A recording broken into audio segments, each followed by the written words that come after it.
ফিলিস্তিন, যেখানে প্রতিদিন রক্ত ঝরে, যেখানে প্রতিদিন এক নতুন ইতিহাস রচিত হয় নির্যাতনের। এ সময় বিশ্ব মুসলিমদের করণীয় কি?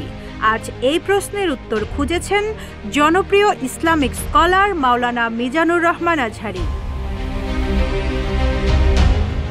শুধু আবেগ নয়, আজহারী দিচ্ছেন সচেতনতা, আত্মসমালোচনা ও গঠনমূলক উদ্যোগের ডাক। বয়কট, বিকল্প ব্যবস্থা, গবেষণা ও শিক্ষার শক্তি সবকিছু নিয়েই তিনি তুলে ধরেছেন বাস্তবধর্মী ও গভীর কিছু দিক নির্দেশনা।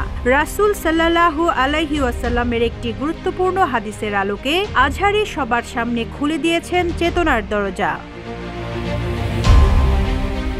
রোববার বিকেলে নিজের ভেরিফাইড ফেসবুকে মিজানুর রহমান আজহারী লিখেন, গত কয়েকদিনের ছবি ও ভিডিও ক্লিপসগুলো দেখার পর এক অসহনীয় কষ্টকর সময় পার করছি। এর মাঝেও আমাদের করণীয় নিয়ে ভাবনা প্রয়োজন, আত্মসমালোচনার প্রয়োজন।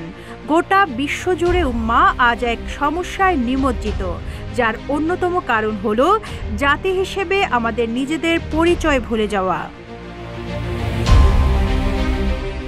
শুধু পণ্য বয়কট নয়, বিকল্প ব্যবস্থা গড়ে তোলার বিষয়ে মাওলানা আজহারী লিখেন, ঘটনার প্রতিক্রিয়ায় শুধু প্রতিক্রিয়াশীল জাতি না হয়ে আমাদের ক্রিয়াশীল জাতি হয়ে ওঠা প্রয়োজন। এর মাঝেই আমাদের মুক্তির পথ নিহিত।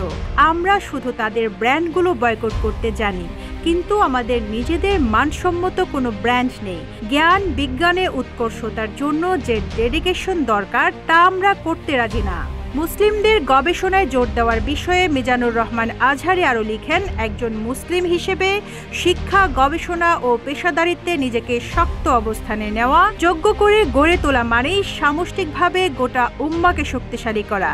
এজন্যই রাসূল সাল্লাল্লাহু আলাইহি ওয়াসাল্লাম বলেছেন, দুর্বল মুমিন অপেক্ষা সবল মুমিন শ্রেষ্ঠ এবং আল্লাহর কাছে বেশি প্রিয়।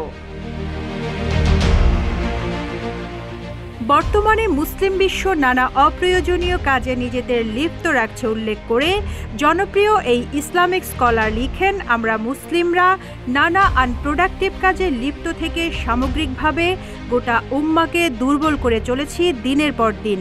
এভাবে চলতে থাকলে উম্মার সংকটময় মুহূর্তেও এই বিশাল জনসংখ্যা গুরুত্বপূর্ণ কোনো কাজে আসবে না, ঠিক যেমনটি এখন কোনো কাজে আসছে না।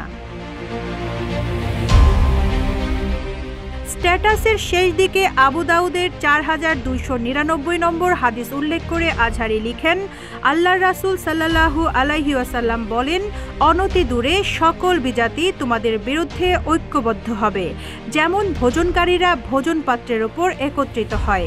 একজন বলল, আমরা কি তখন সংখ্যায় কম থাকব?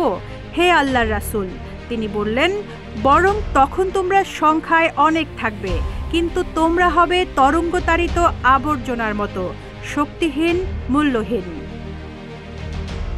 Rizwana Rinti, news desk, Ittefaq.